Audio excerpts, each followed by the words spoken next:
February महिना आला म्हटलं की प्रत्येकालाच वेध लागतात ते शिवजयंतीचे. आणि या शिवजयंतीच्या पार्श्वभूमीवर संपूर्ण सोलापूर शहर परिसरामध्ये वेगवेगळे मर्दानी खेळ, झांज पथक, याचबरोबर अनेक पाळण्याच्या रिहर्सल असे विविध कार्यक्रमांच्या निमित्ताने या ठिकाणी तयारी सुरू असल्याची लगबग पाहायला मिळते. सोलापूर येथे शिवजयंतीची तयारी जोरात चालू आहे. अनेक ठिकाणी पाळणा, रिहर्सल, लेझिम, झांज पथक, मर्दानी खेळ यांची तालीमही सुरू आहे. सोलापूर शहर हे उत्सवप्रिय शहर म्हणून ओळखलं जातं. अनेक उत्सवासह युगपुरुषांची जयंतीही मोठ्या प्रमाणात सोलापूर येथे साजरी होते. यासाठी कार्यकर्ते, विविध मंडळ उत्सवाची तयारी मोठ्या प्रमाणात करीत आहेत. येत्या 19 फेब्रुवारीला छत्रपती शिवाजी महाराजांची जयंती आहे आणि या निमित्तानं सोलापूर येथे अनेक कार्यक्रम साजरे केले जात आहेत. हजारो महिला एकवटत आहेत. मध्यान्हरात्री पाळणाही म्हटला जातोय. मोठा समुदाय छत्रपती शिवाजी महाराज चौकात जमतोय.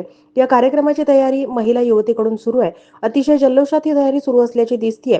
या कार्यक्रमाची तयारी करिता पुरुषोत्तम बर्डे, राजन जाधव, माऊली पवार, ॲडव्होकेट गणेश देशमुख आदी करीत आहेत.